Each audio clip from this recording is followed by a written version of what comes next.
Bakı sakini Sadiq Əliyev Nəsim rayon İcra Hakimiyyətinin bir qrup əməkdaşının gecə saatlarında icarəyə götürdüyü obyektə daxil olaraq təmir işlərini dağıtdığını iddia edir.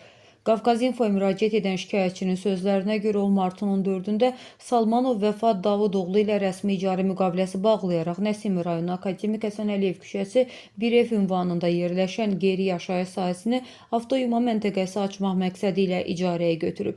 Əliyev bildirir ki, aprelin 8-də gecə saatlarında özlərini icra hakimiyyətinin əməkdaşları kimi təqdim edən şəxslər onun icazəsi olmadan obyektə daxil olaraq təmir işlərini dağıdıblar.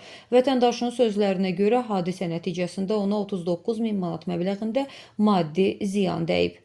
Həmin şəxslər özlərini Tərlan İcra Hakimiyyətinin əməkdaşı Ələsgər baş memar, Nizami MKTB-nin rəisi, Nəsir rəis müavini və Azad idarə müdiri kimi təqdim ediblər. Sahibkar əlavə edib ki, bundan başqa Abşeron və Binəqədi rayonlarında da özəl mülkiyyəti var. Bu cür işləri dəfələrlə görmüşəm və indiyə qədər məndən heç bir icazə tələb olunmayıb.